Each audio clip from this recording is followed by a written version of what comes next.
Thank you both for joining me today. It's exciting to see you again, even if it's on video and not in Uganda. We had a lot of fun this past summer filming our new documentary, Sowing Tomorrow, and it was great to work with you guys.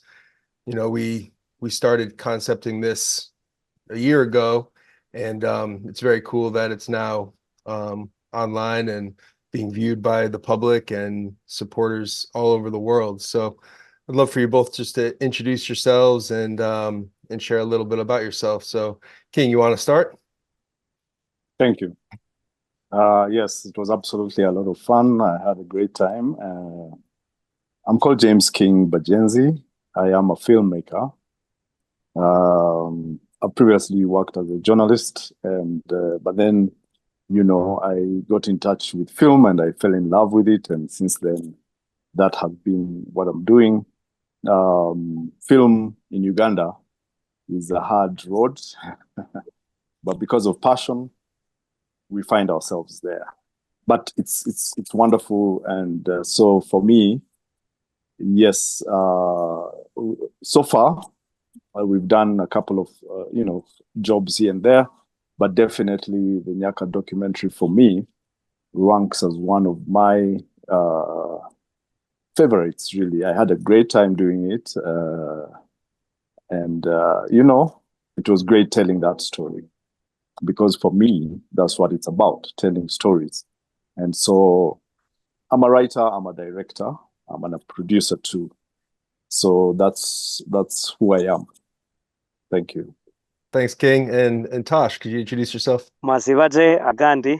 My name is Jacob Tashobya, and I'm profoundly honored to be here today. And I'm a filmmaker, also founder Nyungu Creatives Village. It's a space for young creatives. And I'm very excited to be here today. Thank you, Tash. Both of you gentlemen are just so multi-talented and creative, and it was really exciting to work with you on many levels. It was also inspiring to learn your perspectives on this place in rural Uganda that I've gotten to, go and visit as an outside visitor from afar and witness, but then be filming it and learning more deeply about it through your perspectives as locals to the area, and learn even more specifically about these Nyaka grandmothers from their own voice, but also translated through you and interviewed through you. So the first thing I'd love to touch on is why was it so important to give these grandmothers a voice to share their stories directly, versus if we were telling the stories about the grandmothers from an outside perspective? One thing I forgot is because King got into film, I was inspired by him, and he's actually been my teacher. And now I'm very honored to get into same spaces with him, being able to tell our stories, just like you said. So, and that brings me straight into the grandmothers. I believe that the perspectives of these grandmothers sometimes are overlooked. And so it is important, and it was important that we got to get to hear their stories directly, because then we get to hear heart-to-heart issues that sometimes someone is not going to be able to tell unless if you get on the ground to actually see it. I believe actually some of the things are even limited by a film, and it's a lot more that happens on ground. But at least a documentary like this gets to kind of bring out the major things that are out there. But it actually doesn't tackle every single thing, because there are a lot out there. And so that's being part of that voice, amplifying that voice and getting to hear it straight and direct from themselves. Yeah, and just to add on, for us as filmmakers, as local filmmakers, we sort of go by the mantra that it's time to tell our stories, and therefore, it's very important, and I think for me, a huge plus for Nyaka, that they came on the ground and they listened directly from the grandmothers, and allowed them to be able to tell their story. Because historically also, grandmothers really are people who are considered to have, they are in the evening of their life, and therefore in society, they don't have much to say. They are not given the opportunity to speak out, as opposed to younger people who feel that, they are running things and so on and so forth. So it was very important to be able to hear the grandmothers speak themselves, because also traditionally in Africa, old people are known that we value them because they have the wisdom, they have the experience, and so on and so forth. But in this particular case,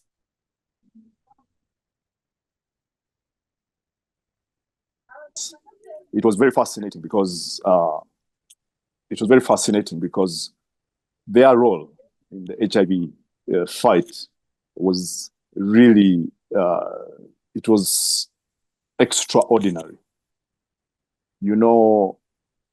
In fact, I'm glad, because I know we are going to talk about it a bit later on, so maybe I'll reserve that for that time. But also, the way society is structured is that old people, especially grandmothers, more than grandfathers, often take the blame in societies, especially that still have a little bit of superstition. They take the blame when things go wrong. So in the case of the HIV pandemic, it was quite an irony that the grandmothers instead are the ones who sort of came up with the solution. They are the ones who, provided a way out. And Nyaka was able to tap into this so beautifully to show that, well, they found out that the grandmothers are the ones providing care for the orphans, and so Nyaka was able to position themselves and give assistance and help to the people who were really doing the work. And so it was such an honor that these grandmothers were given a platform, and as Tashobya said earlier, their voices were amplified by this film, Sowing Tomorrow. So I love just how it was done and how, it was brought out so beautifully. Grandmothers, for many young people, especially who find themselves in one way or another unprepared for the role of parenthood, or maybe they've run into problems themselves in their own relationships, and whatever, they get into problems, they run into problems. Always the first resort is to take the kids to their grandparents. So a lot of children find themselves being raised that way. But also in special circumstances where the parents are deceased, grandmothers take up that role. They take it up happily. And many times you'll find that they are constrained because they are no longer productive, they are older, they are weaker, and so, but they'll happily step into that space, and they'll own the children, they'll take them as their own. And I have cousins who were raised by grandparents, grandmothers especially, and for us, we know that they are spoiled, silly, by the grandparents, but it's a special kind of love, and but we see it often here. And like I had said earlier, especially during the pandemic, they really occupied a special place because a lot of young, able-bodied young parents died, and so the grandmothers came in to take up that void, to fill the void. And I should say they were able to shepherd a whole generation of children, into becoming productive members of the society, which would not have happened if they were not there. So I think, like I said earlier, sometimes it's a bit complex for them because they are not in the most productive phase of their lives, and so when assistance comes toward them, then it's really coming to a very noble place. Yeah, and so it's basically part of the culture for this enthusiasm that elders, especially grandmothers, want to take in children that need care. And then what did you find through filming the documentary and your relationship with Nyaka that Nyaka provides to these grandmothers? Like you said, they're less able to work and provide despite their enthusiasm and willingness. And so what did you learn about Nyaka that Nyaka provides that helps these grandmothers? Yeah. So first of all, like I said, I know, because I've been around for some time, so I know the role that grandmothers play. But I must say that when I now got in touch with Nyaka, and I was able to see firsthand what they're doing and how they're doing their work, then I was very moved and touched, because the scale of it was mind-boggling. But also the importance of the work. I could not have guessed, first of all, at the scope, and how widespread, this whole situation is, until I came face to face with it through Nyaka. While I was interviewing the grandmothers, most of them were clear. They said, if it was not for Nyaka, they don't know where they would be. We, especially in rural communities, there's a serious issue of lack of resources, lack of, so it's very easy to be destitute, and just not have anything to do, no help, and so on and so forth. So I was greatly moved when I spoke with these grandmothers and, just heard from them personally how these amounts of money that sometimes may seem even negligible, how they are able to, harness the amount, harness this relationship. Because the grandmothers themselves were saying that we thank Nyaka, we love Nyaka, because they have made friends for us overseas. They are sort of like the go-between. They have made friends for us. They have made people who are sharing, who have allowed their hearts to be touched by us, and they're creating a channel between us and them. When these people talk about the donors or the people, whoever is getting some money to share, it's very heartfelt. It's not; these are not abstract people. They sincerely feel that there are people out there who have allowed us, through their generosity, to live a better quality of life. And not just them, because they're very selfless, these grandmothers, but who have allowed their grandchildren, who are their entire lives, to have a meaningful life. So this is the most moving, I think, part for me, when I sat down and, listened to them from their past, their struggles in the past, and so on and so forth. Many of them had, you could tell the structural issues that they were dealing with: education, lack of education, bigotry from their parents, who look at girls and say, oh, you shouldn't go to school. There are so many things that crippled them, from a young age, that sort of clipped their ability to live full lives, until Nyaka. Until Nyaka came, and then, through Nyaka, then they were able to relive their lives through their grandchildren, and allow the grandchildren themselves to live fruitful and productive lives.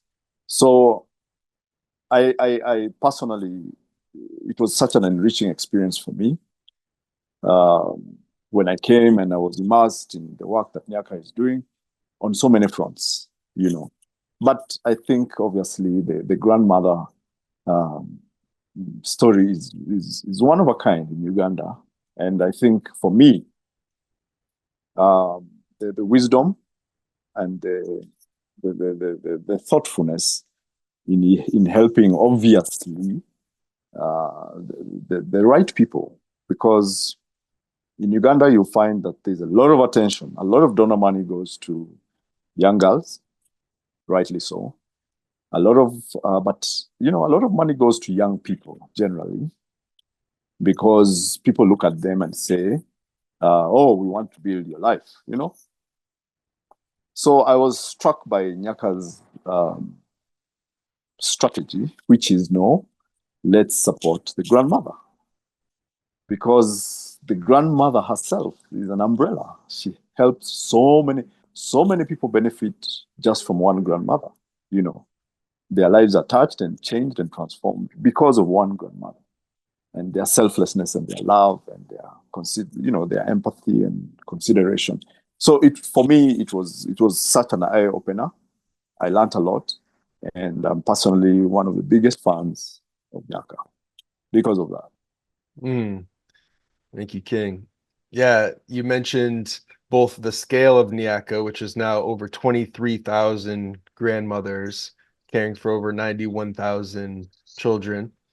And then you also mentioned at the end that the impact that one grandmother can make. And I think that's the beauty of it. And so the concept for this film, we decided to feature the intimate stories of three particular grandmothers from three different areas, three different grandmother groups. And their stories tend to tell the general story of most of the grandmothers in the area. Everyone has their own details and stories and past and history of their lives, but through these three accounts, we really saw some of the similarities and differences of this generation growing up without the ability to pursue full education and expected to go and start a family, and now they're caring for grandchildren, granddaughters, and grandsons that they're putting through full education and changing their lives. Was there any particular surprises or highlights that people might find in the film or from when you were interviewing that really just pop out to you? Some of the special stories that were either surprises or just highlights for you? Yes. One of them was one of the grandmothers, I think, who was a Ireta, who, because she married so young, I think at 14 years old. So of course she had difficulty in childbirth. I think she says that it took 5 years for her to get a child. And of course, here, once you're married, the expectation, everyone is waiting for the child, So for her, it must have been difficult that she had to wait 5 years to get children. She eventually did, and she got 5 children. But what was so remarkable for me was how her whole entire self-worth is actually from taking care of children that are not her own.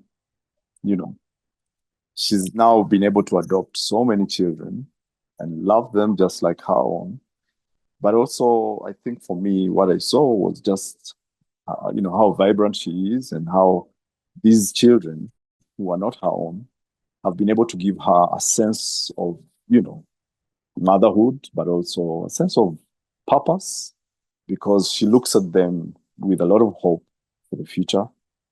And I could tell that she's living vicariously through them. She's seeing a lot of herself. She said it well in the interview that I didn't have these opportunities, and therefore it's so important for me that these grandchildren have those opportunities. So for me, that was something that struck me. Another one that struck me was the description from another grandmother, especially about the conditions, the tough conditions that she emerged from. I remember sitting there in the interview and I was just overcome by emotion, just listening to her, because she painted such a vivid picture of poverty and lack and, hopelessness that HIV had. It was a combination of so many things. HIV and the hopelessness it brings. She described so vividly how she ran away from a particular area because there was so much death. Only it turned out to be like jumping from the frying pan into the fire, because she ended up in a worse off place. Why? Because HIV was wreaking havoc everywhere, And so I remember also during the interviews, just listening to her story and feeling the palpable sense of hopelessness that the circumstances had wrought for this particular woman, And then she loses her husband on top of that. And then life becomes even more complicated than she could have ever thought possible, So really tough stories from very desperate situations, And so there are so many messages and hope, and that hope never dies, And also that, you can soldier on from some of the worst setbacks in life, and then come out and actually have something very beautiful out of that. So yeah, very emotional moments, reliving some of their stories and hearing from them, going through them, and yeah, it was quite an emotional roller coaster for me. It really was for us all. And for you, Tosh, what comes to mind during our visits to these three grandmothers during the production, and hearing their stories? What pops out to you? What hit your heart? I think, to me, number one is getting to hear their stories. And I mean, they would be breaking to me personally. I don't know how I could live within that kind of life, a very tough life, finding it hard to get food, medical attention, and, stuff like that. But what humbles me the more is the resilience they carry, the compassion they have, the generosity they have. I remember one of them around that breakfast point, and they have served a lot of food there and fruits, and with a smile, and I'm like, oh my goodness, like, these guys are very rich because of what they carry deep into their heart. And so it taught me, it was actually a huge lesson take home, because I realized that still the first wealth will begin with you when you embrace it and you are grateful to even the little that you have, and know that you've got to be thankful. But also getting to see that when you look into their eyes, you don't see hopelessness, but you see a hope, you see life, you see warriors, like they are the right definition of the woman king. Like, like those guys really humbled me and inspired me, and helped me to change my mindset on getting to look at how interacting with them as grandmothers alone in the first place, getting to see how they are connected to their grandchildren. I mean, that sense of culture that stays, because the values they have bestowed, put within these young kids, to doing work, taking care of livestock, whatever they have, they have tried to put it into their grandchildren. And with no shadow of doubt, I'm confident that their grandchildren are just going to be the best grandchildren that the world has ever had. Yeah, one of the things that hit me when we were filming was the whole storyline of these grandmothers all were changing the next generation so that the children that they're caring for will see a different future and will be able to pursue education and a different life path. And what struck me was that we were documenting this moment in time where these grandmothers were sharing their stories. And when these children are then grandmothers, they're going to be doing amazing work and caring, and the love and wealth will just be multiplied and perpetuated on. But thankfully, we won't be hearing stories when these children are elders of the same struggle that they had during their youth. So there was a certain beauty in that shift that these grandmothers are changing lives for the next generation. And also, I think the film that we created really captures this moment in time, showing that change, because as unfortunate as these grandmothers' history and stories of their childhood was, it really represents the change that they're making. So that was one of my favorite themes of the production and the film. What would you want people to gather and understand better from this film, and what vision do we have for the potential of featuring more stories in the future, and kind of just looking forward to people watching and what could kind of happen next with this based on reactions and future? So to start with, I think I'll repeat something that two people said.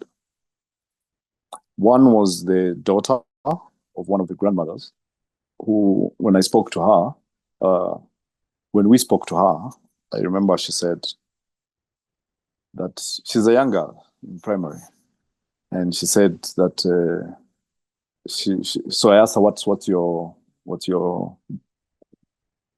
do you want to become in future? And she said, I'd like to be a nurse. So I asked her why. She said, oh, because I'd like to help people, to help them, recover from their sicknesses and whatnot. And then she said, I would also like to help people.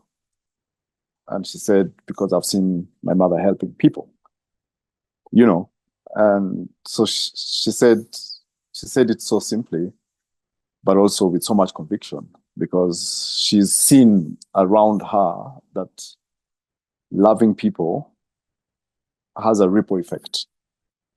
Also, there's the boy of one of the grandmothers, who was picked out. His story was also quite compelling, because he said he was in the family he was born into, there were so many kids, so he couldn't benefit from free education, a free education program that the government had put in place, because there were just too many. There were each family was allowed only 4 students in school, and for them there were so many, so he couldn't be, and then eventually most of his people died, and he was taken up by one of these grandmothers. And now that he has grown and is productive, he's become such a strong, he's become a pillar in the family. And I asked him, what can you say about your grandmother? What lesson would you pick? Without batting an eyelid, he said love. He learned the power of love, And so I think for me, that is my take home from that documentary. Love, the power of love. The power of love that can be translated even from somebody living their life in America or wherever, Canada, and just having compassion enough to say, let me send a little bit that can help somebody else. And then when you have a good steward, then it comes and it makes such an impact into the lives of not just one, but an entire family. I think for me, that was the most humbling thing for me to witness and see. The whole experience was overwhelming. And not that I don't stay in Uganda, but getting to see the communities that we've grown up in, and not even far away from where we come from, but getting to see these stories, number one, being told, not only just listening to what happens, but being on ground to see the realities of what happened on ground. And mostly the unique style. Everyone else has been talking about helping girl child or, you know, boys, orphanages and stuff like that. And thinking about grandmothers, that alone to me was like, what an amazing brain, because it is very paramount. It's very important for us to get to understand the roots that we come from and getting to treasure them and getting to conserve them and grow them in the right space, or even have them in the right space to be able to create, I'd call it an amazing transition, because the more you grow is the more generations are coming in. And so looking at the role that these grandmothers are playing today, I can with no shadow of doubt see that these grandchildren are going to be number one, the fact that they have gone through what they have gone through, finding struggling through education and having healthcare and all, like King said, some of them are already growing up saying, hey, I want to be a nurse, or I want to achieve this because of what they have gone through. So their communities are going to be in the better space, because they're raising a generation that knows this is where the problem is, and they just don't look at the problem, but also look into the solution. And being part of the solution, being part of the journey, and being part of the movement that is able to create solutions within their communities. And so to me, that makes me feel very proud, knowing that there's a sustainable plan, of knowing that it's just not these grandmothers that are being raised, but also these grandchildren that are also going to be amazing grandmothers and grandfathers of some children days forward. So it's really inspiring, and I believe Nyaka has really done a tremendous work in the communities there. And not only that, just going to see from one location to another, because we weren't just shooting in one space, but, you know, moving for a couple of kilometers away from one space to another, and the same thing is being done in different communities. I mean, like, just keep doing what you do. And at the end of the day, the satisfaction that comes when you get to see results that are being brought out there, getting to see the smiles on the faces of those grandmothers, getting to see the grandmothers gather together, smile together, challenge themselves, begin a startup businesses, startup savings. That's what the world needs. Honestly, sometimes I get emotional when I'm talking about these grandmothers. It overwhelms me, and I lack the right way to formulate words to speak about the richness of what is deep in there, and I'm just humbled. And also thanks to the Nyaka team for giving us an opportunity to be able to also be part of helping amplify the voices of these grandmothers out there. Because, I mean, it gets to, personally, it inspired me a lot, and getting to see the work that Nyaka is doing within the communities, not only with the grandmothers, but also with the schools and the circle and all those many beautiful projects there, get to show me the capacity that we can do if we had more Jacksons out there. You know, if we had more amazing people behind there saying, I must be that person that is got to create an impact within my communities. And because, you know, the need is all out here. So me being part of the program, being part of that great project, opened my eyes to see that still it's a lot that has been done, but yet a lot more that is got to be done. And now I walked home with the question of, how can I play a part into also contributing something positively to my community? And I'm grateful for Nyaka, because the way I'm thinking today wouldn't be maybe possibly the same. But because of that inspiration, because of seeing that it's actually possible, then I know Africa is definitely going to be a better space moving forward. Thank you, Matt, for having me. Thank you, Uh, Tash. Matt, before you come in, allow me Yes. to say this because I don't want to forget it. And it's very important. Like I said earlier in my introduction, that as a filmmaker, sort of our mantra has been tell our story. You know, it's time to tell our story. We grew up watching, you know, Hollywood movies. Then we watched a lot of Nigerian movies, South African movies. And now it's time for us, it's time to hear our own voices. And so for me, Sowing Tomorrow was such a wonderful example of what is possible when we are able to hear from ourselves. I have received so much feedback from people who are so proud just to see a well-told story from our community, because those are very rare, you know. Usually what they see is news, and you know, with news, the focus is on negativity and so on and so forth. So a lot of people have talked to me and told me how moved they were to watch this particular story. What an epic piece, you know, this and that. And then it generates also other stories. You know, they say, yes, you know, when I watched it, it made me think of this. It reminded me of my own grandmother. It reminded me, you know, so they were able to identify so much with the story.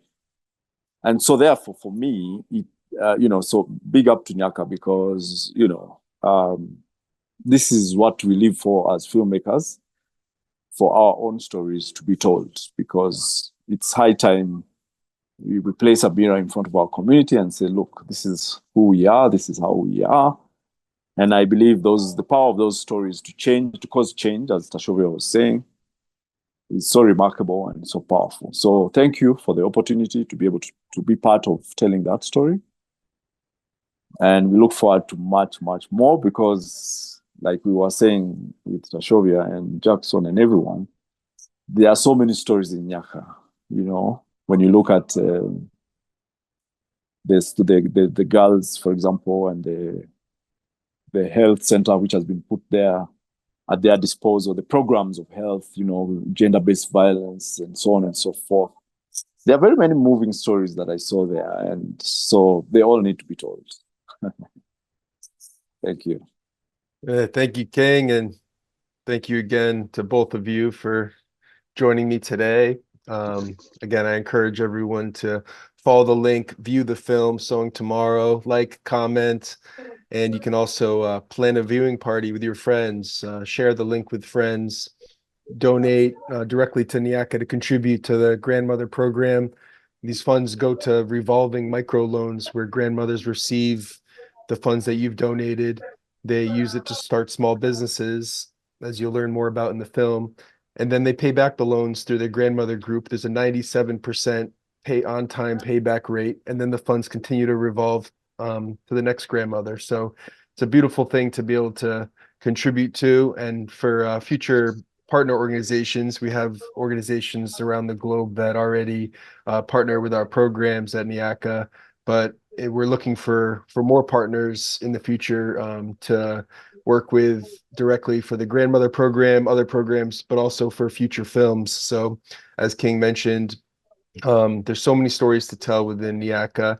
We look forward to working together, the three of us, and with others to produce other films and documentaries. And I know King's already started scripting a feature film where we'll take these stories and combine them into a scripted film with actors, and that'll just take more crew and more funds and more partnerships to really create something that's beautiful and polished, and ready for streaming platforms and film festivals and the like. So when you're watching this film, you know, consider it a really intimate view into these stories of these grandmothers in Nyaka, and also picture the future possibilities for what can be created. So thank you all for taking the time to be here today.